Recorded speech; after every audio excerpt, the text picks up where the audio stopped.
Hey, before I kick off the podcast, I just want to shout out Next Door Clothing. Next Door, a clothing brand based out of Bondi in Sydney. They're making really nice jeans and shirts and hats. So go and check out their full range at nextdoorsydney.com. They're also artists, so you can go and check out a range of art. They put on rad parties, and I love what they're doing. So nextdoorsydney.com for the full range. I'm having a good time. You are? Yeah. I can tell. We are. Terrible Happy Talks. Terrible Happy Talks. Terrible Happy Talks. Terrible Happy Talks. Today's guest is David Stanford. David is a husband, father, entrepreneur and successful businessman. Born in England, migrated to Australia with his family at the age of 2 years old, raised in country Victoria, forced to go to university, got kicked out of university, joined the Australian Army Reserves before realising his skill set in the construction management industry, which led him to establishing his own construction company. These days, Dave has established a lifestyle by design, residing in Bali with his young family and sitting tight through the intensity of a global pandemic. Dave's logical, matter-of-fact, no bullshit approach to life is refreshing and he delivers it with grace. Today, Dave is with me on this very special Balinese Nyepi holiday, the day of silence, the day of reflection, with me in isolation to share his journey, experiences, challenges and hopes for the future. David Stanford, welcome. Thank you very much. Thank you. Brother, wow. What a day. What an interesting... What a time in our life. How are you feeling? I'm feeling okay. Yeah. It's dark. It's so dark. Your eyes are glistening. So are yours. under the makeshift covert lighting that Dave put together, because it is Nyepi, which is the Balinese National Day of Silence. You're not allowed to leave your house. You're not allowed to put lights on. You're not allowed to use like TVs or electronic equipment, really. And if you are seen with a light on, you get in trouble. So Dave's like rigged up this light. So just so we can see each other's faces, barely. It's hardly a light. Dude, I'm so glad we're doing it on Nyepi. It's obviously this was something that we conjured together today, and yeah, I'm keen to be a part of it. I've been a big supporter of your podcast, and it's a great pleasure and an honour to be on here. Mate, it's an honour to have you. And I know you just said then that we like just threw it together today. Well, actually, I'd actually been thinking about having you on for longer than today. So I'd actually thought about it last week, and it just dawned on me. And I've got this thing with the podcast, like when it's time to have a guest on, it just seems to be the right time. And given our circumstances and our situation today, being, living next to each other during Nyepi, and obviously this time of a global pandemic where we're in social isolation, I guess the time is right to have you on, brother. Just to let the listeners know, we are a metre apart. Metre and a half, I think. Metre and a half. Yeah. Okay, but you got to stop trying to like blow kisses at me. That's not on. Okay, because that stuff travels, bro. Yeah, but I don't know, Nyepi. So it's your first Nyepi. This is, yeah. We've been here on and off, probably more on than off, for 5 years, and never actually been here for a Nyepi. Probably because it falls around school holidays, I guess, and it's always a good time to get out and refresh and get back to the island. And not that we didn't want to be here for Nyepi, but just never really had that opportunity with visas and things that we have been here. And it's actually weren't meant to be here. We're meant to be in Australia right now. And we, for a number of different reasons, are here. And we're very happy to be here, and we're happy with the company that we're here with. And, we couldn't be happier. So can you maybe go into detail about why you aren't in Australia? Like, were you meant to go back there for a holiday, or? Yeah, so we've been on the island nearly coming on 12 months, which is a long time in anyone's time in Bali. It's always good to get off the island and refresh. Well, that's the way we feel anyway. And we'd already booked a holiday to go home and see family and friends before the pandemic came. And just, I think there was a few factors. I've got a mother that's in her late 70s, mid 70s.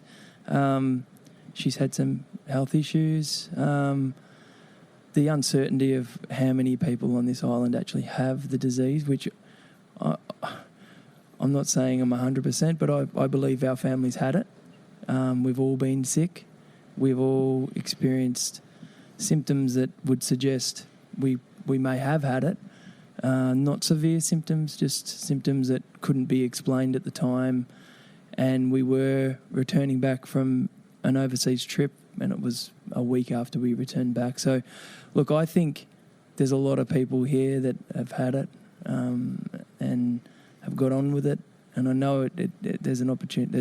It could get worse, and it could blow over. We don't know, and we just don't.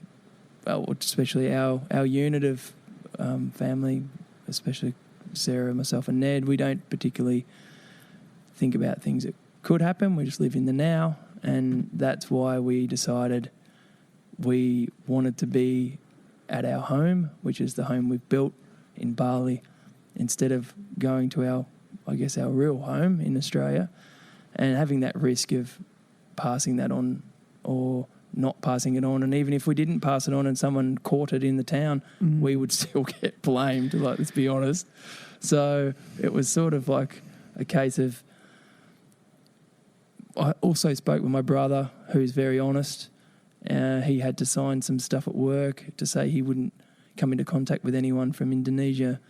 Otherwise his job was in jeopardy. So he was saying, and then with the lockdown stuff, we were going to be in isolation for that period, that we were going to be home, and we might have seen family and friends for a couple of days and just didn't feel right to us. Just felt, not that it wasn't the right thing for us to go into isolation, it just didn't feel right for us to go there and do that and then just come back. So we decided just to renew the visa quickly overnight, and then got back, and we figure we'll ride it out here, and what will be, will be. Man, I love that. Yeah, I mean, really kind of following the advice that's being put out there, and that is just to stay home and stay put. Yeah, and we've been going out for necessities and doing things that we normally would do to make ourselves normal, going to the beach and still isolating and being away from people, but still having a good time and still living our lives and getting on with business, I guess.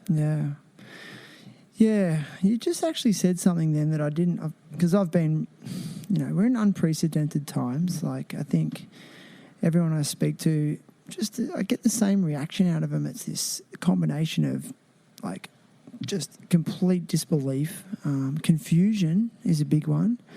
Anxiety, fear, and it's this combination of all those things. I think people are just still feeling like they can't believe that we can be so, blocked off from one another. And I do understand the whole rationale behind social isolation and everything. Like, it makes sense. I'm not going to debate any of that. But you did just raise a good point there now. If you do currently live in Indonesia and then you go back to your country at this stage, given how much friction there is, how much intensity around this topic is, you're probably making yourself liable to be blamed if someone got sick. Yeah, I think that's the case. That's how we felt, and we just didn't want that angst. Like, we didn't want to go back and have, like, we had things booked in with friends, and we had family things booked in, and we were ready to go back and spread the love and see people we hadn't seen for 12 months. And just even the amount of messages and things that we were receiving, just asking if we were still coming, like, people were on edge. And I think it's due to the media coverage, obviously, in Australia. And I get it. Like, I get the scare tactics. I get the whole thing, but you don't have to buy into it. And I think if you sit there and look at your phone and dive into all the information that's there and get caught up in it, it's one thing. And, like, I don't know, 5 years ago, we made a decision not to get involved in a lot of media. We don't listen to the news. We don't watch television. We don't even own a television. And just being in your own space, that the space that's actually affecting your life and actually just engaging into that is so profound, because you're cutting out all this information. It's important information, I get that, but it's information that if you didn't enter your brain, you'll never, ever, ever come into contact with it. And it's just another thing you've got to work out where you place that, and it's another thing you can get hung up on, and it's another thing that it's just another thing that keeps you up at night. 100%. But, I always used to laugh. You get all the bad news stories, and then you get the couple of cuddly pandas at the end that sweetens the deal. I do miss the pandas. I love pandas. But I can still look them up on YouTube. Mate, they're cute as. They're cute. Kind of like, you're like a little panda yourself. Thank you. Yeah, man, I'm with you there. I like what you said about not looking at social media and stuff. I must admit, in the last year or so, I've actually been back on social media, but I went through a period where I didn't use social media for 3 years. I switched. I logged off everything. I was done, because I felt like it was impacting on my relationship with my daughter when she was first born, and so I just thought, I'm done. I'm out. And I didn't miss it at all. Yep. However, to be completely honest, since I've started the podcast, I realised that it's a really good means to connect with people, and I decided that so many people are putting shitty information out there and shit content out there. And I'm not saying my content's good, but I'm just saying, like, well, if people are doing it, I'm going to try and do it and try and make sure it's a little bit positive at least. And I do want to spread positivity, so I'm trying to utilise it for that. Yeah. But in recent times, I have been getting sucked into the vast amounts of misinformation going around, and it's actually made me step back and go, in this day and age, I have a choice over the media that I can consume. I can choose the media that I consume. Back in the day when I was a kid, we had like 2 channels on our TV. Like, I'm showing my age a bit.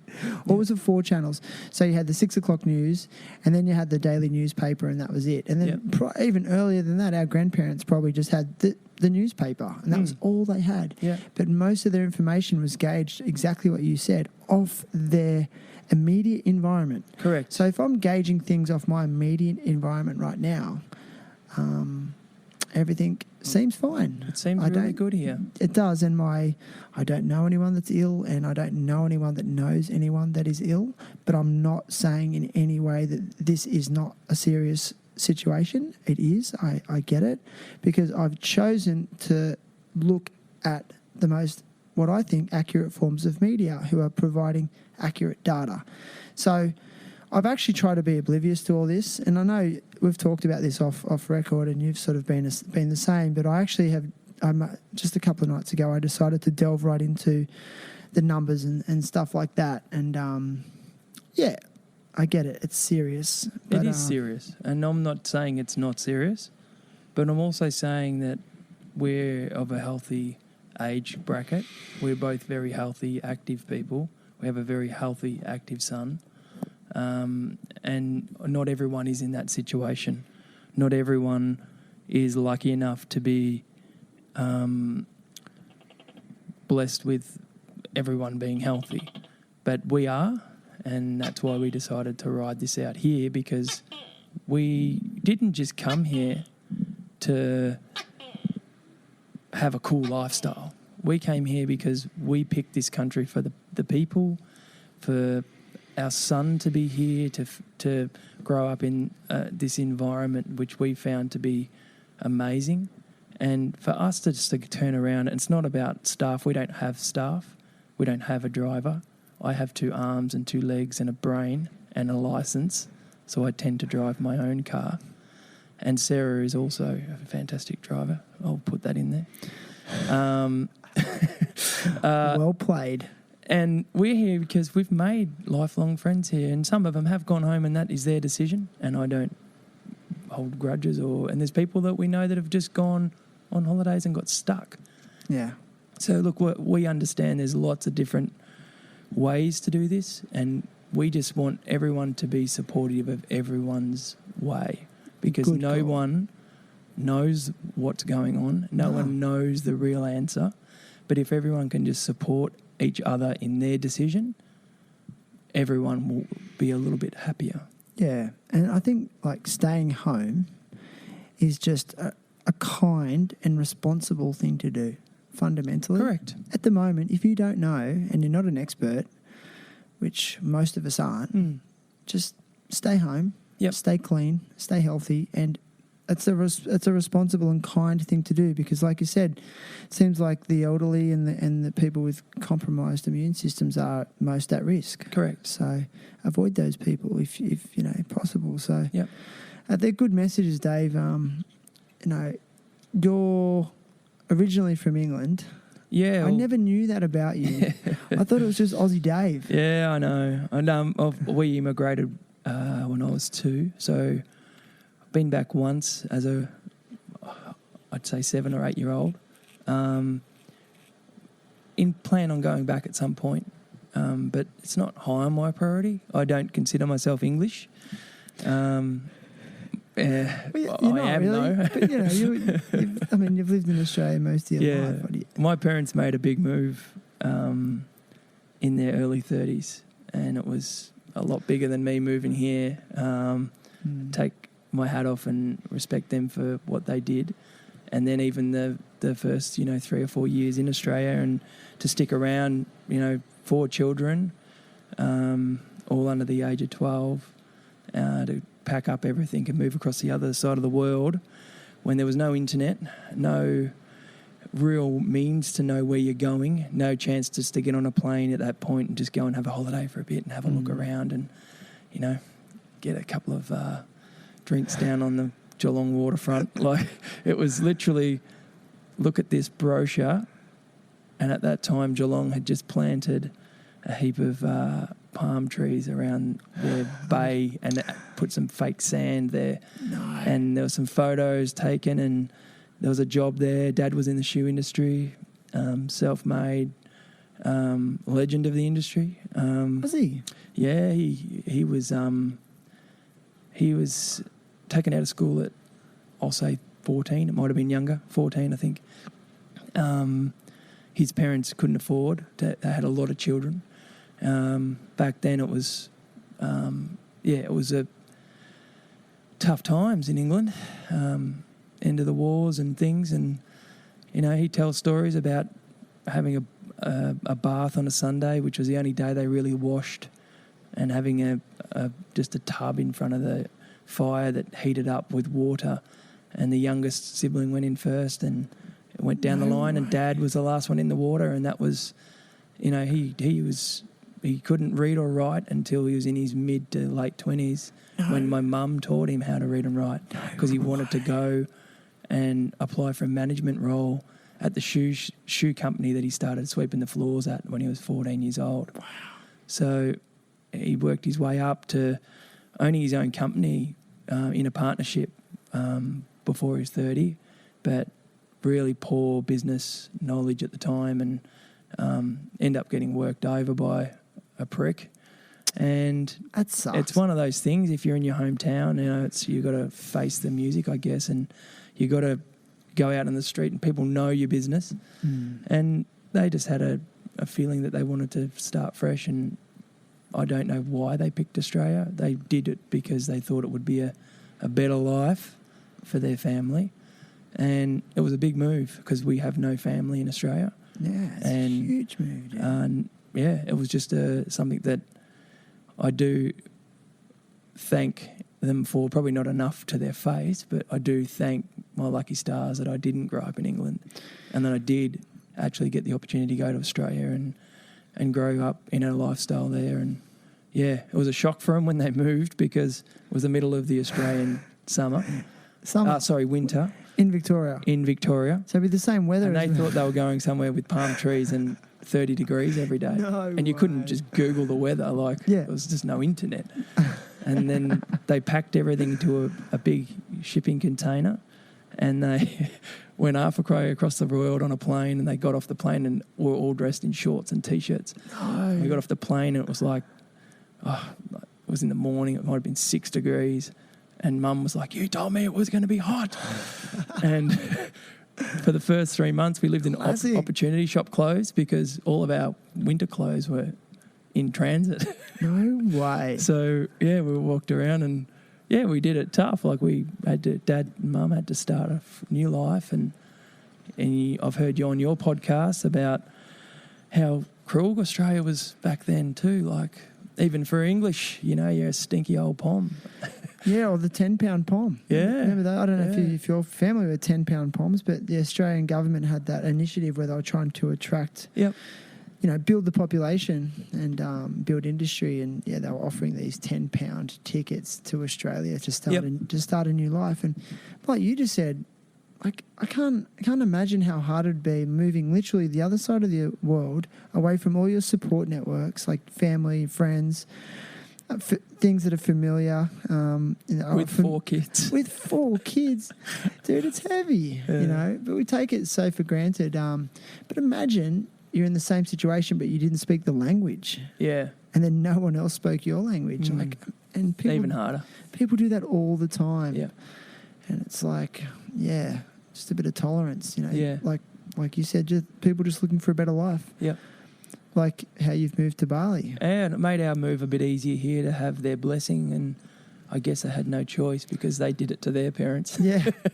Have So you found a better life, you think, here at the moment? Yeah, I think so. Why? Look, for me, it is. I feel I can meet someone new even on a weekly basis and get inspired. Like, they don't even need to be an inspiring person or an inspiring story. It's just everyone seems to be on a similar path. It can be a completely different trail, but it's a similar path, and they seem to rub off so much positivity, and it's just a very positive place. And I feel much more positive here than I do at home. You do feel like you're more free to be yourself? 100%. I think you can explore yourself more here. Why? I think you can, probably due to the fact of having a bit more time. Because at home, if you're not working, what else are you doing? I can definitely be a better father. I can definitely be a better husband most of the time, apparently. But I can, it can be a little bit more, too much time spent occasionally. But it's sort of, for us now, in our little unit of 3, it certainly feels right. And even just like recently with all this stuff, like, not that we are happy about the corona, but we are still happy, like, even just isolating together and stuff. Like, it's been a cool experience. It's quality time. It's cool. Like, and it's probably because we're so at ease with spending so much time together already. Whereas I can tell. maybe some other, like even back at home, not many people spend that much time together. They're always off with work or sport or whatever they're doing, or the kids' sport, or we do everything together, and it can have its downfalls because you spend too much time. But most of the time, it's certainly high on my priority to be spending a lot of time with my son and my wife. Mate, time is finite. So we only get a certain amount of it, And I heard someone say that, like, the only thing that's, like, even if you're trying to make money can be, while you're on this planet, if you're good, smart with money can be infinite. You can have more money than you can ever spend. But you'll always have a certain amount of time, and it is the most precious resource that you have individually. And going back to what you said before about this isolation situation we're in at the moment, I'm actually enjoying the time with my family, even though, like, my little boy's pretty full on. He's at a good age. But, like, I mean, that's what you want. He's healthy, he's happy, he's running around. Like, every moment is special. And I have missed so many of these moments working, especially with my daughter. The first 2 years of her life, I was really working a lot. Like, I'd see her for sometimes, like, 10, 15 minutes in the morning, get home. I'd see her for maybe an hour in the afternoon or 2 hours, and then it's bath time and dinner and bed. And, like, not getting those years back, bro. You're not. and before you know, they'll be out and Exactly, man. living the world. Even like by the time they get to their teen years, like they're going to start to, they're not going to want to know you as much then. Then they move out. It's, man. It's So anyway, tough.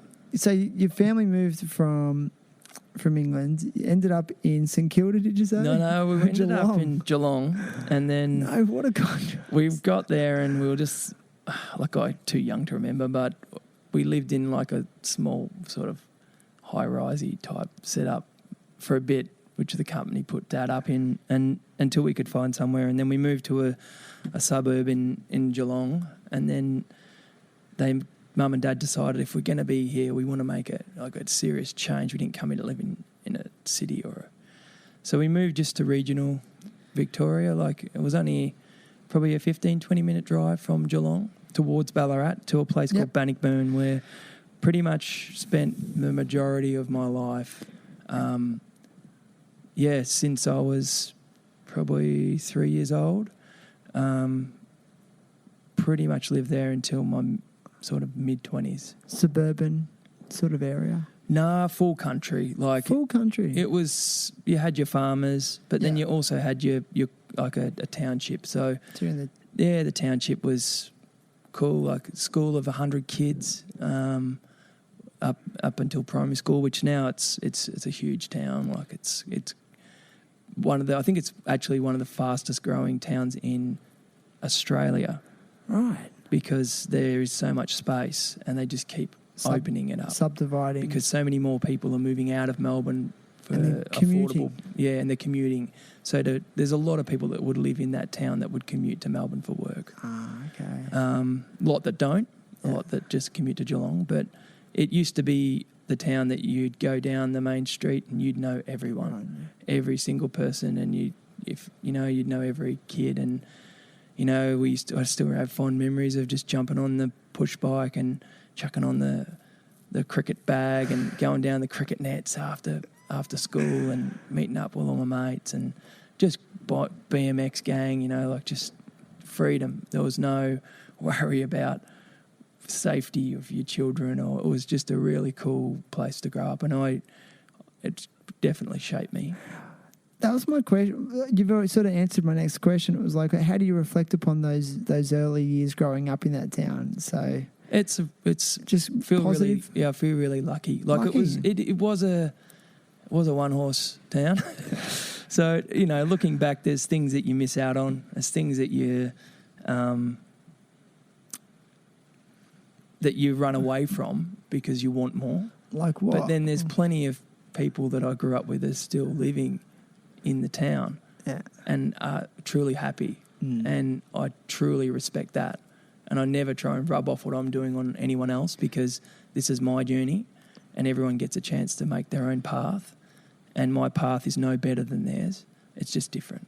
And that's why I've spoken to all my friends in the last week, just touching base, and they're happy, and I'm really happy for them. And they're still the guys that I grew up with, that we were so close through our younger years and then into the early teens and late teens. They're still living in that town, and they're still doing what they were doing then.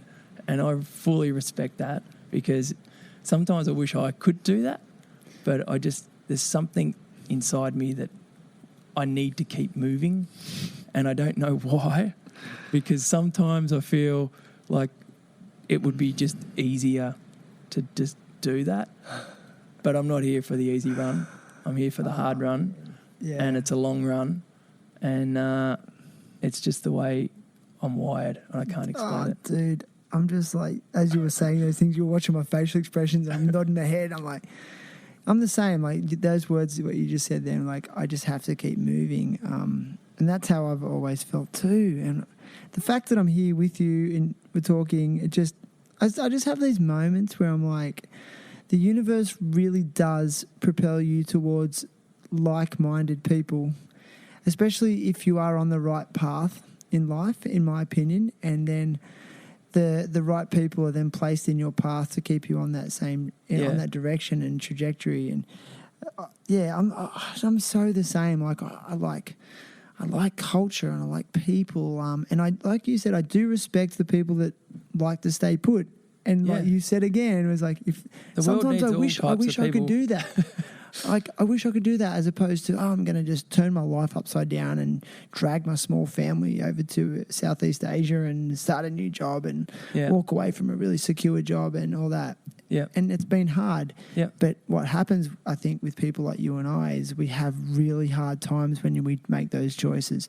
But coupled with that, we have these like amazingly profound and beautiful moments as well.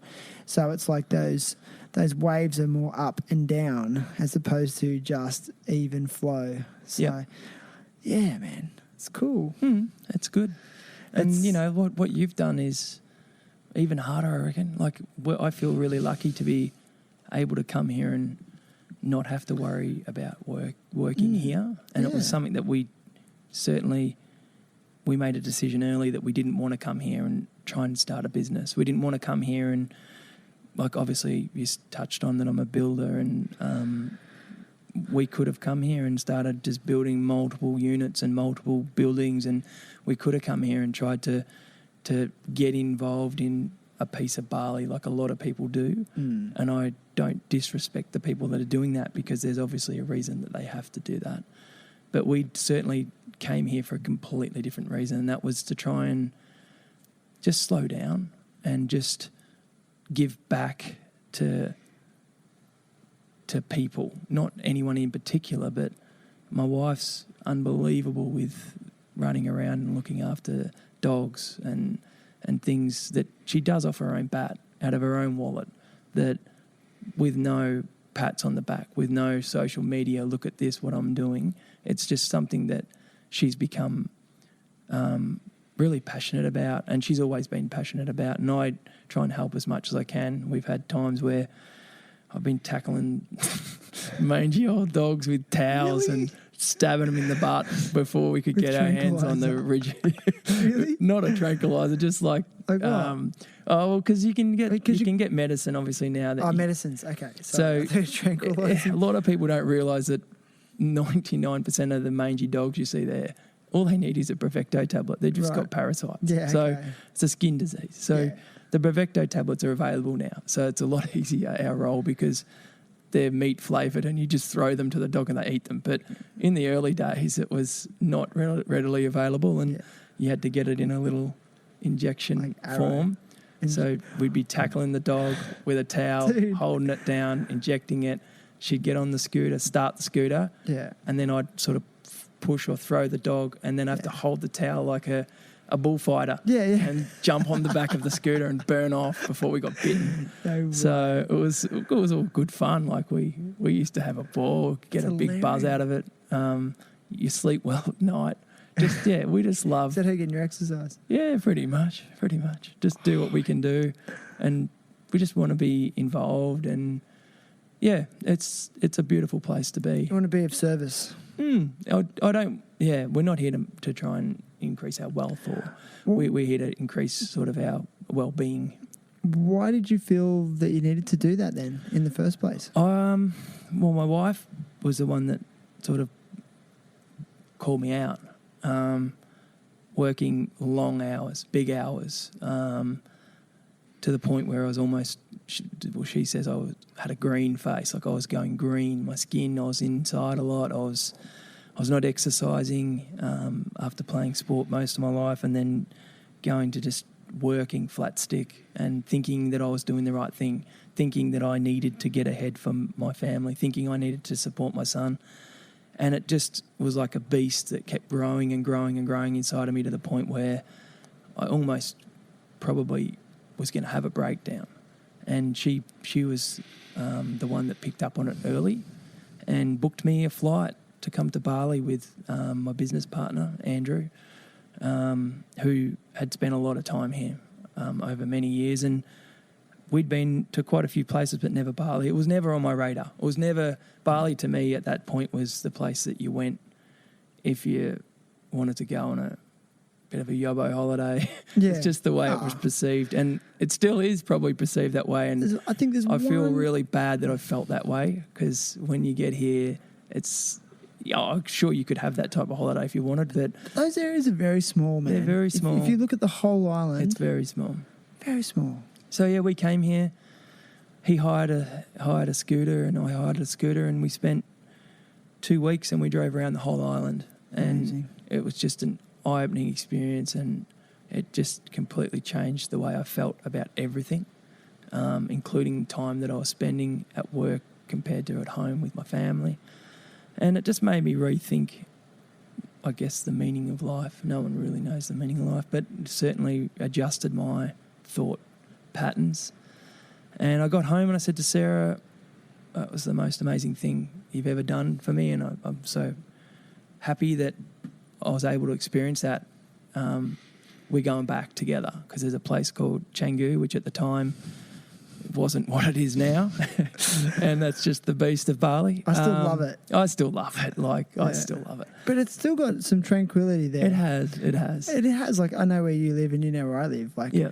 I feel like sometimes I'm living in a full-on rural farm area. That's where I feel as well. well. And then I go one block and I'm amongst all the best cafes and good food and creativity and dickheads on motorbikes without helmets and G-strings as they're riding their motorbikes without a helmet. Yep, that's it. It's got it all. Never a dull moment. Never a dull moment. Ultra inspiring people.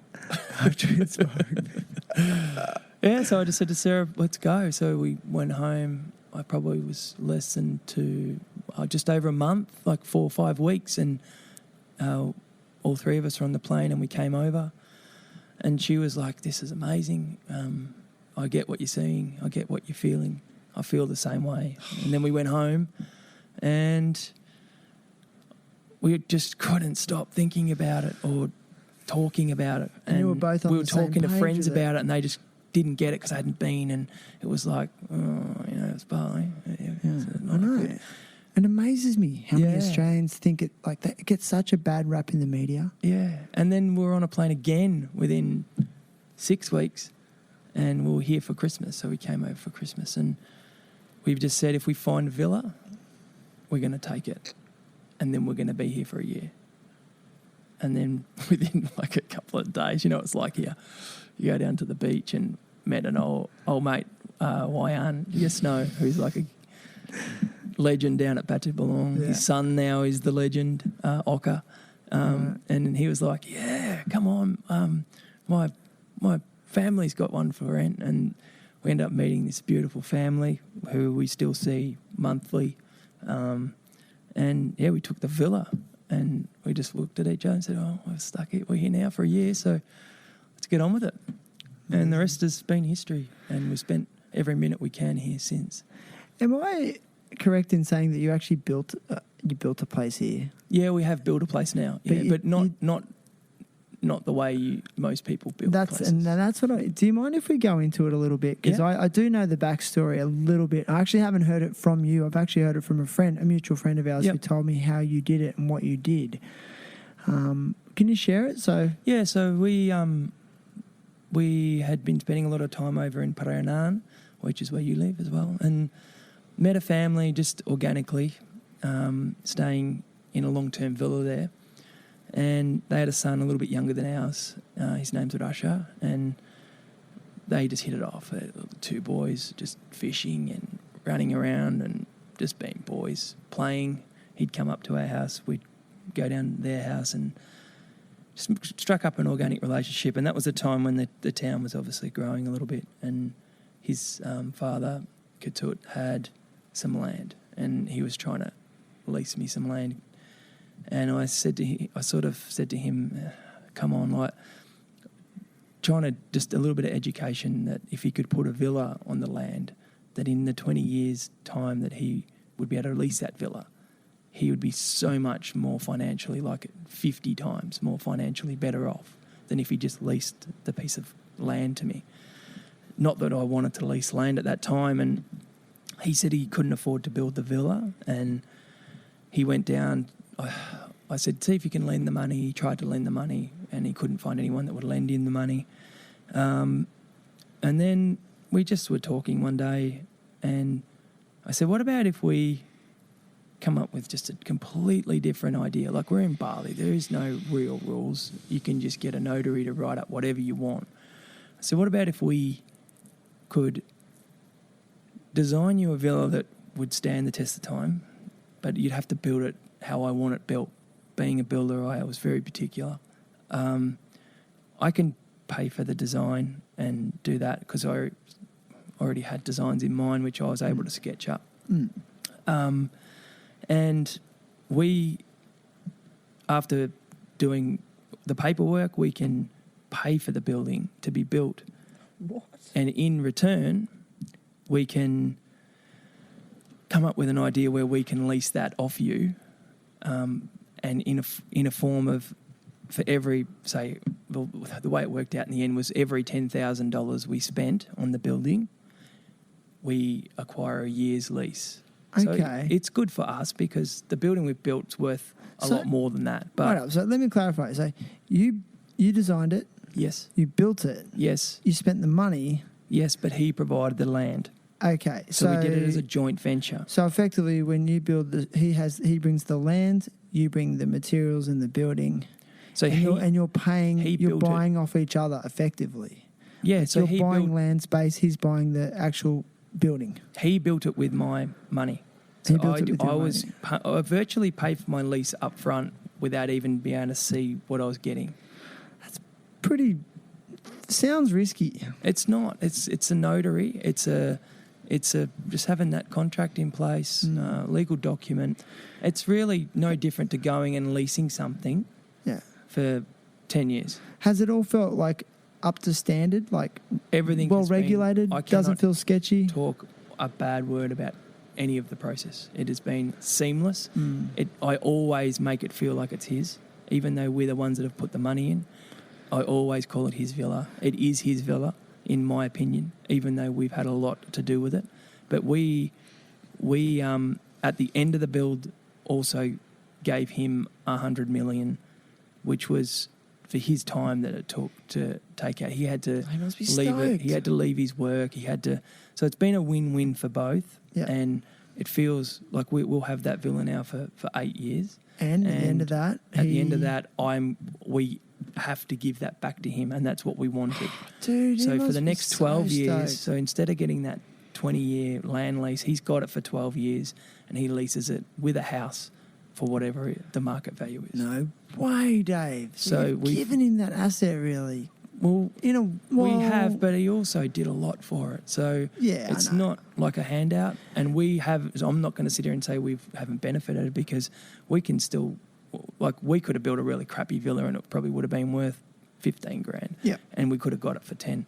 But it is a very nice villa. It'll set him up for life, and we're really happy about that. He must be stoked. And I guarantee when the build was happening, I guarantee he was making sure everything was done well, and he was over it. Yeah, it was because he had a real vested interest in it. He did. It's amazing, and it's been built. Like a lot of stuff, he doesn't get built for the test of time. You know that. And this has been built, something that he can have for the rest of his life and pass on to his children. That's cool. So. Man, it's been good. And like sitting here now, like I just spoke to him, and he's in the villa with 15 other family members swimming because we're not there and we're not using it. So I flick him the keys. He's there having a ball, feeding the cat. Nyepi.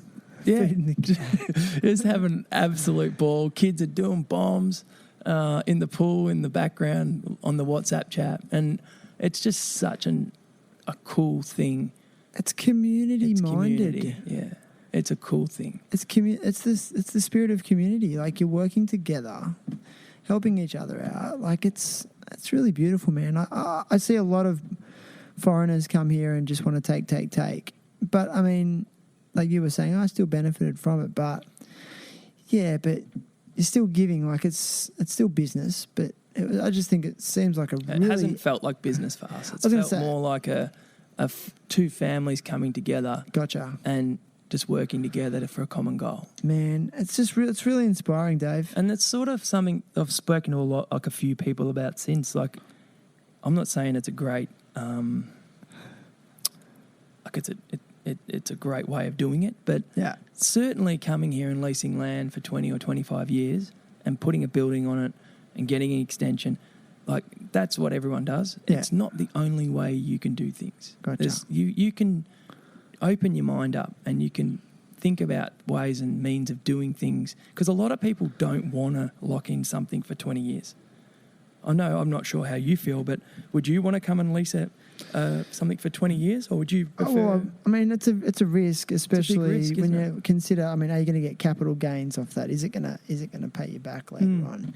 I mean, I guarantee at the moment there's a lot of people who have 20-year leases and are probably a bit concerned about those leases right now, you know. Like, I guess like any sort of investment, there's that risk to take, isn't it? And I've met a few of the other local guys around, friends of his, that have said, if you know anyone else that's interested, like, we've got land. Like, it's something that's really an interesting model that might actually work. That's what I was going to say. You might have started something. Like, you might have started this new model of... You know, and I think it'll actually breed more harmony as well. Yeah, it doesn't...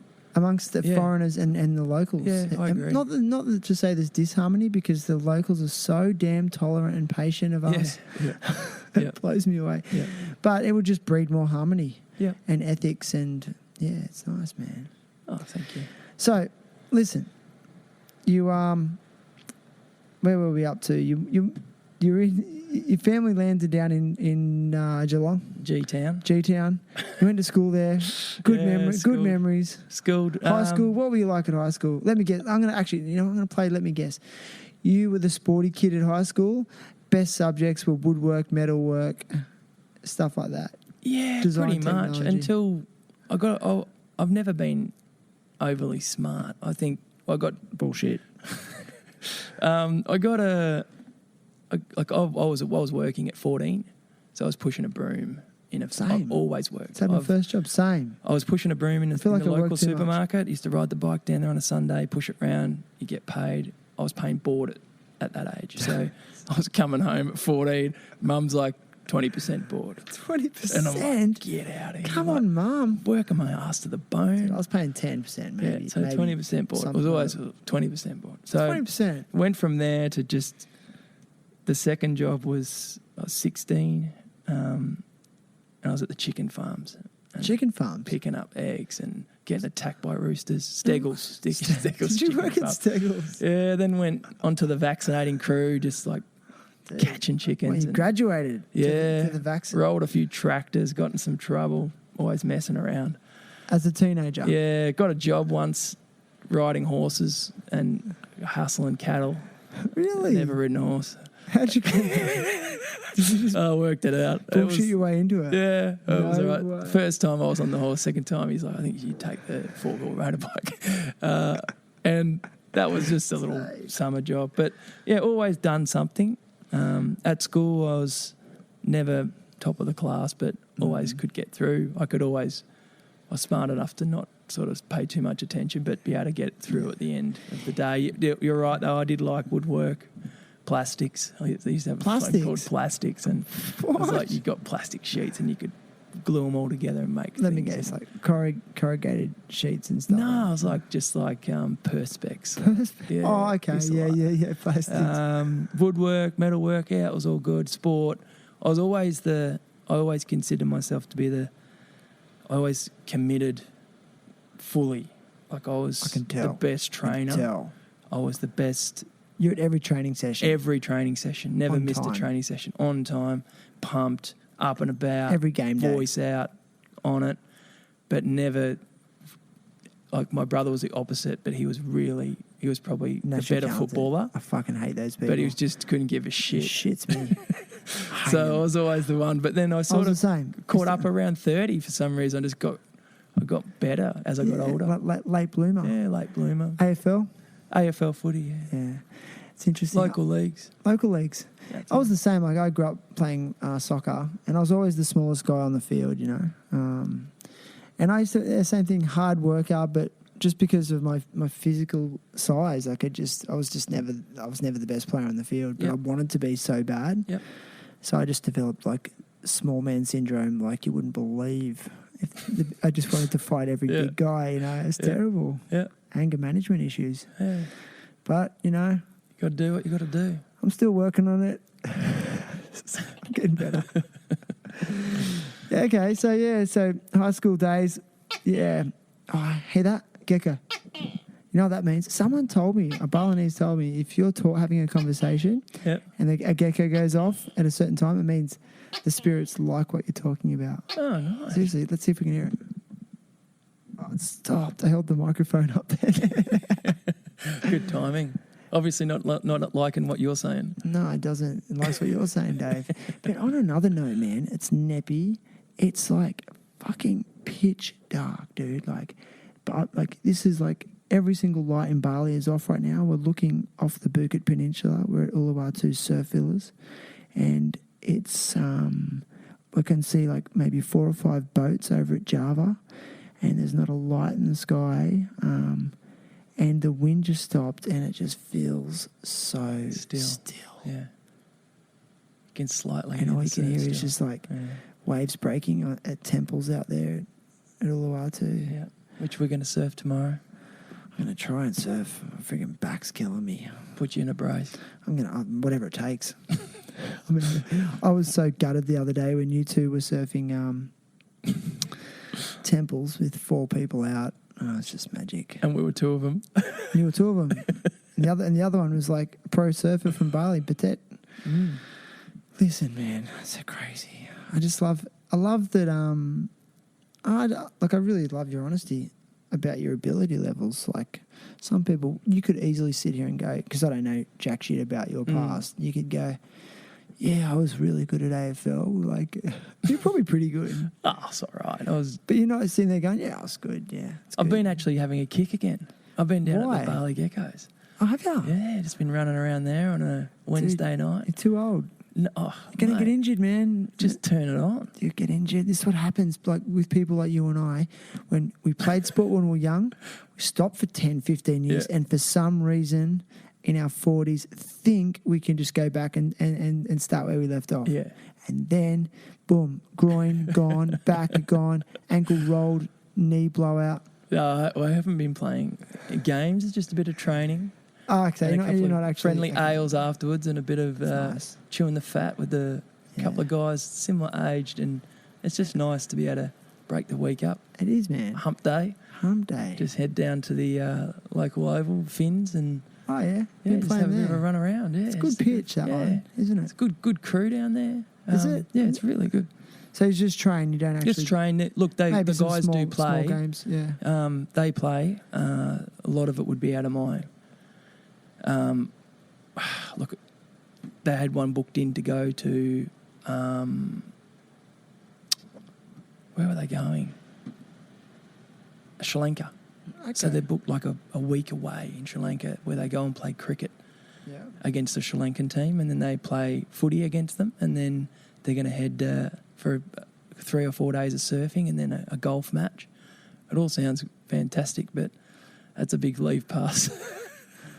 Especially when you've got kids. Exactly. It all stops. A second kid especially. Yeah. You know, I went on a surf trip when my daughter was like 3 months old. I went with some really good buddies on this boat trip to the Maldives for 12 days. You prick. And she was super cool. She's like, yeah, and like she's, baby was really small and just breastfeeding, and she had a lot of support around her with the family and stuff. But like in hindsight, I feel like it was a really selfish move, and I felt a lot of guilt. Like I didn't enjoy myself. Yeah, I know the feeling. I just had to accept that I'm just in a really different like life stage. Like those days are over. I just blinded you, didn't I, with that flash? Yeah, man. So after high school days were over. Yep. And then did you transition straight to university? I did, and I was young. So you must have got okay grades to get, or right. did I was enough right. to get into university? Yeah, it was enough to get in. Okay. I didn't want to go. Okay, why? Who made you go? Mum and Dad made me go. Fair enough. And my sister had already gone and completed a teaching degree at Ballarat University, and she was a big influence as well. Just told me how good the party scene was and how cool it is to get out of home, and It helps. and that's really, looking back, was the only reason I went in the end. And I lived on residence. Sorry, I'm not down with the lingo, man. Oh, mate. Keep going. Yeah, so I lived on residence, and I was young and silly. I don't believe when I that. finished high school, I'd only just turned 17, so I got sent to school really early. Okay. So I was 17, and then finished school obviously early November, I think, isn't it?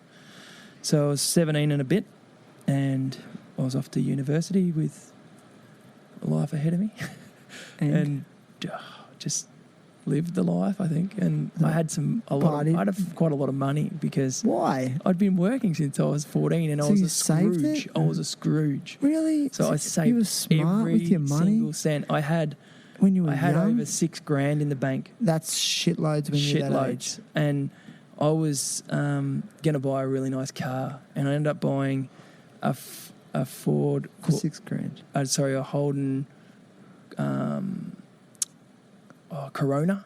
Oh yeah, I know those. Wagon, sick. Oh, surf wagon. It's going to be a wagon. I bought it off a group of travelling. I think they were from Germany, and they were just virtually on the way to the airport, and they were leaving, and they're like, "Oh, you want to buy my car?" And I was like, "Oh, how much?" And they're like, "Oh, whatever you got." I was like, "I'll give you $500," and they took it. So I got this car for $500, and it was a ripper. Like it never missed a beat. And I sold it for $500, like 3 years later. Free car. But 3 anyway, years later. Yeah, but I had to buy the $500 car because I'd spent the $5,000 in like 4 months at what? uni. Partying. Just partying. No. Just So all those years of hard work. all that, and I just Pissed up the wall. yeah. Did ya? ya? Yeah. Dave. And no, not even that. I'd just shout people, or I'd just be like, I don't know. I was just stupid. But it shaped You had me. a good time. So you weren't getting good grades then? I did. I got. You did? Yeah, I didn't go to any shoots or any.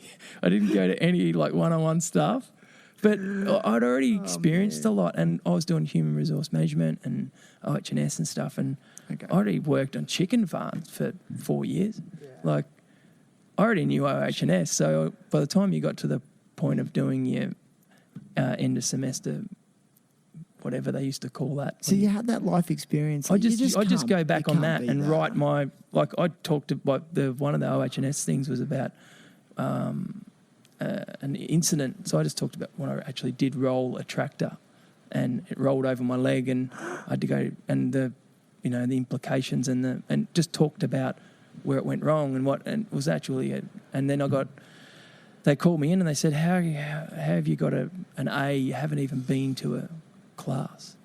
Have you got a B plus for this? You haven't been to any of those classes. You haven't signed into any of them. I'm just super smart. No, they accused me of cheating. What? And I was like, I haven't cheated. It's just what university? It's just easy. What university? Ballarat University. Okay, and then at that time, I'd already been kicked off res. And then Mum and Dad said to me, I can't believe you've been kicked off res. You can start going there on the bus, because I still wasn't old enough to drive. What about the Corona? I hadn't got there because I was still too young. You're still too young. So after uni, I bought that. Okay. So I was like, I'm not going on the bus all the way to Ballarat every day. Right. Or trying to get a lift off someone. And then I ended up just deferring for a year. And then I came home and I was all bummed, and I'd gone from this like lifestyle of just every night, just out and about and doing whatever we wanted, to just back to Mum and Dad's. And then it's heavy. That's so heavy. A mate of mine had gone into the reserves, and I was like, I've got to get out of here, like do something. And yeah, that's when I went and did the 45-day challenge in the reserves, and considered my sister was already full-time in the army. Okay. So she encouraged you? No, not really. Didn't really speak with her that much. She lived in WA, and just she left when she was 17 to join the army, and she had her own family, and it sort of grew apart a bit. But I thought I'd be good just to go on, because you got paid decent as well. So put the Corona. I hadn't even. Did I have the Corona then?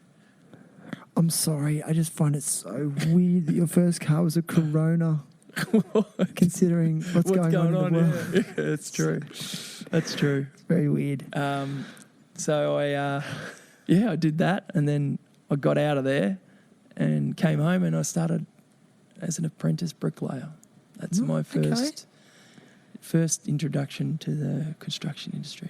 Hey, bricklayer. Did it That's hard. got to be hard, man. You ain't laying bricks as an apprentice. You're not. You're pushing barrows, mixing And mud, mixing slurry. Is that throwing right? bricks. Mud, slurry, is that what Mud, they we call call it? it mud. It was hard. I- It was good though. I did a week of it as a labourer once. Yep. Actually, it was curb and gutter, right? And they did bricklaying, but we did this one day where it was like they were laying curb and gutter. Tell me why. Anyway, they had this special machine, and so I had to they'd put the concrete down, but then the top layer had to be like the nice fine concrete. They Yep. called it the slurry, and I had to mix that. Yep. But it had a really particular consistency. Yep. So you had to like make sure you're getting your mixtures right and, Yep. and keeping up with their little machine. And if you Yep. weren't, you're getting yelled at. And then at Yeah. the same time, you're digging. It was dead set. To this day, the hardest day's work of Yeah. my life. Yeah.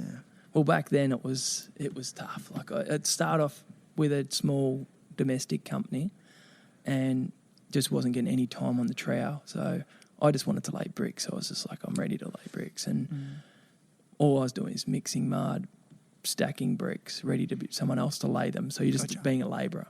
Yeah. And then a family friend worked he was like a boss of a big sand and cement supply place in town. And I spoke to him one day and he said, how's it all going? I said, I'm not getting any chance to do it. I'm a bit bummed, He said, I'll have a chat to a few of the bigger guys that come and buy all their supplies here, and I'll see if I can get you a gig with them. And then Pete Levy, his name was, he actually did, and he got me on to a guy who took me on as still a first-year apprentice. So it was the end of my first-year apprentice. I went and worked for Lionel Skinner, his name was, and he's still a bit of a mentor for me now. I still talk to him about business and things. But back then it was hard knocks. There was a lot of bullying of the apprentices. It was you had to It's just a subculture. yeah. It's just what it was. It's a rite of passage. It is. Yeah. Pick on the apprentice. But it was good because we were working in big jobs. We did all the block laying at some prisons, and we had these big jobs that you used to get site money. Okay. So you got, instead of earning $200 a week, you got a little bit more because you were on bigger jobs. And then at that time I just started in a band. What? Yeah, I played in a band for quite a few What'd years. you play? I played guitar. No way, I didn't know that about. And then that was building. So that was, in the end, the band was my biggest form of income because we'd play 3 nights a week. Some weeks, other weeks we'd pay 2. But you're getting $150 in your hand, cash. Plus you got to drink as many beers as you wanted while you're there. Fun And have fun. And then you tell all your crew that what pub you're playing at tonight, and then they'd all come. No And it was just way. like it was cool. That was a good time of my Super life. cool. I enjoyed my apprenticeship. I enjoyed it thoroughly, and had that weekend thing going on with the band, and it was a good time of life. Nice, man. And is that when you kind of like realised that, hey, I thrive in this kind of work, this kind of environment? I don't think you ever know what you want to do. But it seems like you stuck with it though. So you went from being a bricklayer to what? I you got your become like in apprenticeship. charge. So I was, Then you became like the foreman. of the crew. So Okay. you know what we. So you were off the tools. No, still wanted to be on the tools, and still I'd be doing the set out, working out what walls we'd go to next. Like the last prison we built was the one in Geelong, the big ladies' prison next to Barwon Prison, and that was a big job. We were there for over a year, and so you sort of got to work out where you can work and who's working in that area, so you could go and you just have to go and sort of take your place. And then OH&S was not as bad as it is these days, but it was still there, and I'd just be organising, making sure we were ahead, making sure we had deliveries, making sure everyone was busy, but also laying blocks, mostly blocks. Yeah, core filling blocks. Yeah. So then when did you get to the point where you like sort of branched off and started your own business? Well, Lionel offered me partnership, which I accepted, and it was like a 3-year deal. So I was never buying. It was just going to be I worked for 3 years, worked my guts out. He slowly works less, and then at the end, I'd take the business. But in the meantime, he'd gone through a bit of a troubling thing, like marriage breakdown, and things were starting to fall apart. And I could see the writing on the wall. And at that stage is when precast concrete was becoming extremely affordable and popular. So I could see the writing on the wall that the block laying industry, which is the industry we were in, was on the way out. And it's still not what it used to be when we were doing it, because there's too many other products out there now. Yeah. And at that point I was like, well, I've got some really good construction management skills, and I had a talk with Lionel. I said, I don't think I'm going to continue, even though I could have taken the business on. I only had a year left. And I applied for a role as a construction manager for a commercial shedding company that built like the big domestic commercial sheds, like industrial sheds.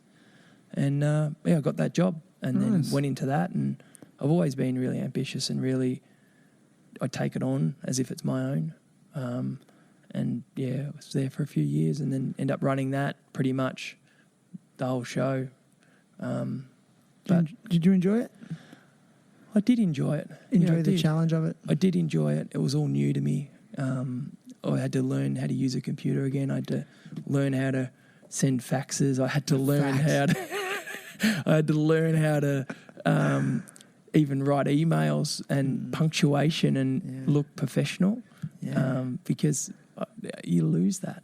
If you don't doing it, you lose it. It's a different skill set. It is. You're back out of your comfort zone. Yeah. Yeah. It's good. I enjoyed everything about it, except for he was a prick. Still owes me super to this day. Chased it hard. He claimed bankruptcy and then opened again in a different name. It was a bad experience, but it shaped me as a businessman. You learn a lot. I will never ever do that to an employee. Yeah. I know how it feels. So totally, man. It was a life lesson that I'll never forget. It sucks how sometimes the most valuable lessons have to be hard. Yeah. You know. It's normally the best lessons are They're the best lessons. Yeah, it's just how it is, I guess. Nice, man. Yeah, I had my stint as a labourer for many years. Like when I finished school, I didn't going back. Actually, I worked since I was 14. Yep. And I actually regret starting so early. Because I had to start because I grew up in a single parent household, single mum. And if I wanted money to do anything, I had to work. I used to work at a video store, Video Easy, Cool. I was actually trying to explain what a VHS tape is to my daughter the other day. She was like, what? She could not get it. Yeah. Anyway, and I actually regret not, actually working so young. I used to work every weekend, go to school every, Monday to Friday, then work Saturday, Sunday. And I just feel like I missed out on so many good times with friends, and doing stuff. I was working. Yep. And I wasn't like you. I didn't save $6,000. Yeah. And I just feel like I started too early. So I used to work every school holiday, any minute I could. And that was the same thing. As soon as holidays would come, I was working full time. And then I went to university. I didn't go straight to university from high school, but then I was working as a labourer. I sometimes had 2 or 3 jobs, labourer through the day, waiter at night, And I honestly feel like it killed my creativity and wore me out. Yeah. And I actually wish if I could go, the lesson I learned was, I don't know, I was too hung up on money. Yeah. And it wasn't until I started to actually not care about money a couple of things went all right. Yeah. It's interesting. So I know what you're saying. I was always drilled early from my parents that, you got to work. You got to work hard. See, I used to think that for many years, but I've changed recently. Yeah. It's funny, I was on the motorbike the other day coming down Sempole. Love that street. It's beautiful. Ned was on the front, yeah, and I was on the middle and Sarah was on the back, and he looks up at me, he goes, Dad, when I grow up, I want to do what you do. And I said, oh, okay, you want to be a builder? And he said, no, I'll do nothing. I said, oh, technically I don't do nothing. He goes, no, you do. But you've worked yourself into this position. I know. And I was thinking to myself, am I setting a good example? Is that a good example? But, you know, I think it is. I don't know. It's funny, like my parents did pretty good. Like they retired bang on 55. Yep. They just went, we're done. And they worked hard for many, many years. Yep. But they actually copped a little bit of ridicule from people for retiring too early. Like, Yeah. oh, what are you going to do with your days? What are you Yeah. going to do? And they're like, Yeah. well, they actually bought an old school bus, decked it out, turned it into a really nice motorhome, Yeah. and just did laps of Australia and Cool. had the best life. But and they're actually still living in that bus because they love it so much. But it's a bit weird. It's getting weird, Mum. Yeah, so I think it's you've created a lifestyle by design through that diligence and hard work through most of your life. Yeah. And it allows you. In a way, you've bought your time with your son. Yeah, I agree. Haven't you? I have. Yeah, actually, that's what you've done. You've bought your time Yeah. with your son. It's crazy. It's crazy, but it's I think anyone can do it. You just need to give up what you've got.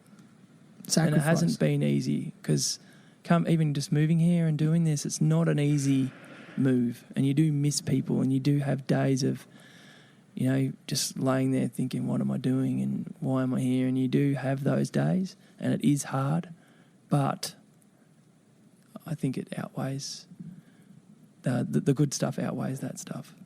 Yeah, I agree, man.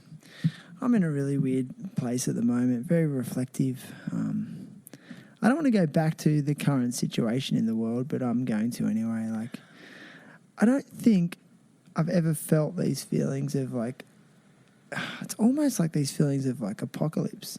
If that's what an apocalypse is, Yeah. it's bizarre. Yeah. And It's a really, really strange world at the moment. And like we're sitting here talking about this place we love, but it's looking like I'm going to be forced to leave. It's really surreal, you know. It's I don't know. I guess you just got to look at it as a step sideways. Step sideways, but also a real lesson in surrender to the world and surrender to life, and just a reminder that we're not controlling anything. We don't really have control. No, we don't. It's amazing everything's been stripped away from us. Yeah. And yeah, you worry about the people that are making the decisions. I do anyway. Yeah. I mean, that's a whole nother conversation. It is. Yeah, but like I've learned this lesson that there's these lessons before, but I guess when you're actually really faced with situations, like you can talk about it. Yeah, I've got to surrender and I've got to relinquish control, but then when you're actually put in the position where you actually have to do it, like I just carry on like a crybaby. Nothing wrong with that. Listen, man, dude, it's been epic. What time is it? It's been like, Dave, it's been an hour and 12 minutes. Too long, man. Hey, you talk a lot. Stop I've hardly talking so talked. much. Just answering questions. Dude, you're going. It's great. I'm like, it's been a big day. Like big day of just sitting around and enjoying this day It of has, silence. yeah. It's been Like- great. Watching the two kids really connect and play has been beautiful. They get along great. Our kids. It's beautiful. Even though there's that couple of years difference in age, it's still so pure. Ned's a really kind kid, and I'm Thanks, not just man. saying that.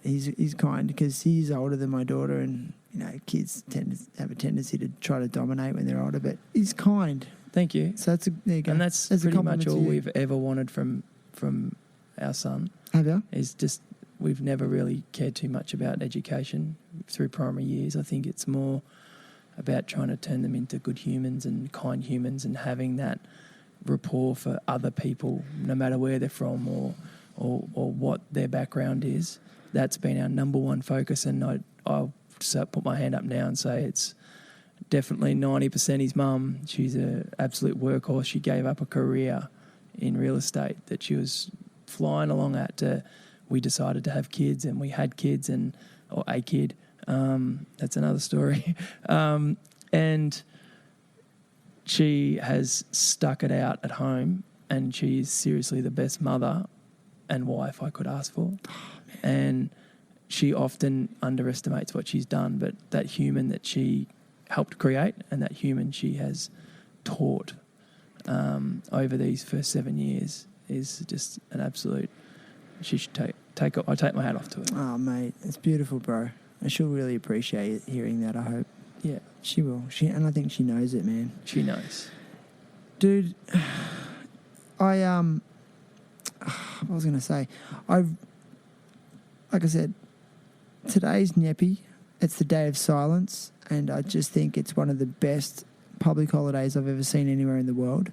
It's the only country in the world that actually closes its international airport for a whole day. And they actually usually turn the internet off for the whole country. Yes. And then what I love is the next day is like New Year's Day. Yep. And I forget the actual name of it. Forgive my ignorance. But did you know what they're required to do tomorrow? Tomorrow is usually the public holiday. Like in Australia, we have Boxing Day after Christmas. Correct. But for them, what they do is it's the day where you go find your family members and ask for forgiveness. Yeah, I find Or forgive them if you've got any grievances with them and start Clean slate. A clean slate. So we've got a clean slate. Yeah. I'm like, how good is that? Those 2 days, a day of reflection and then a day of amends. I just think the whole world could take a lesson on that right now. I agree completely. And I feel like it's very interesting that what's going on with the pandemic is coinciding with Nyepi. It's definitely some big lessons being learnt, and I just can't wait to see the positivity that comes out of this situation. So, and there will be positives. There will be for sure. Now, listen, brother, I ask all guests to come to the podcast with a cause. And what's your cause today? Bali Pet Crusaders. Bali Pet Crusaders. Why'd you pick them? My wife does quite a bit of work with them, and they're just a non-profit organisation that go around and they'll help local people sterilise and look after their pets. So Sarah often finds dogs in distress, and she knows she can contact them guys, and they're pretty prompt, and they're happy to come over and help, and they just do a fantastic job. Oh, man, that's great. It's a great cause. I love that. And the next thing I want to say is, listen, bro, I've got a gift for you. Really? Okay, I've got a gift for you, brother. First one, I've actually got 2 gifts. Let me just get into my bag here. And gift number 1, dude, is you get because you've been a guest on the show, I only give these to people that have been guests on the show. Okay. And it's the Terrible Happy Talks Circle logo sticker, and it's the alumni sticker, so only people that have been on the show get these stickers. So you get Terrible Happy Talks sticker. Congratulations. Thank you. And what size shoe are you? I'll say 9. Size 9. Dude, you get a pair of Indo soles. Wow. I've already got a pair, and I will accept a second pair. What do you want, flip-flops or slides? Slide me up. Slip it on. Dude, you get a pair of Indo sole slides. Shout out to Kai, Chris and Kyle for supporting the show. Awesome dudes making shoes out of repurposed motor vehicle tyres. It's just the best thing. I love what they do. And they're comfortable. And they're comfortable. And they look good. They look good. Brother, is there anything else you want to say? Anything you want to add? Oh, just thanks for having a chat. It feels Same, like we've man. just had a chat. It doesn't feel like I have much to add to your podcast journey. What do you mean? I know everyone's got a story. Dude, mine isn't that good. Dude, But I disagree. 100% disagree. I do, man. I think I said this to you before the show. I want you to do one. You need to get out of your comfort zone. I do. I want to know your real story. I reveal a lot about myself on this show. You do. But going back to what you were talking about earlier with, like, say, that building you made with the local. Yep. That's like your way of being service to the community. For me, I just, with my life and busy life with 2 little children, I feel like this is just one small way that I'm trying to be of service, like give something to the world for free. I really feel like the power is in the people's stories, because everyone's story is unique, and I'm just providing people an opportunity to share that, because the way it's happened for you might be exactly how someone else needs to hear it, and that could provide them with healing, inspiration, or it could have they could hear something they just needed to hear, so they make a big change in their life. So, dude, like, I'm just trying to be of service, just like you are, and I can sell that. I think what you're doing is fantastic. Thank you, my brother. And like I said, like what resonates for me throughout this whole podcast as I'm sitting here listening is I feel like I'm speaking to someone who just wants to start giving to the world as opposed to taking from it. And that's, I think, fundamentally the biggest human problem. You just want to take. Yeah. So, man, that's why I think like I'm drawn to people like you, and people like you end up on the podcast. Sometimes it's out of my control. I just felt like you needed to be on. So thank you for the invite. Love the work. Thank you for your time. Thanks, mate. And listen, if you like the show, can you please write a review for me in iTunes, good or bad, or reach out on Instagram, send me a DM. If you've got any questions for Dave, especially about maybe that model that he's created around Canggu for building, reach out and I'll pass the messages on to Dave, or you can probably find him. I'll put links to his charity in his show notes, which you can find on the terriblehappytalks.com website. And that will link you to all the platforms such as iTunes, Apple Podcasts, Spotify, Buzzsprout, Stitcher, Google Podcasts, and any other platform that works best for your device. So, brother, thank you very much. Happy Nyepi. Salamat Hari Raya Nyepi. See you in the water High five, in the morning. my brother. Yes, we're surfing tomorrow. Last time. Boom.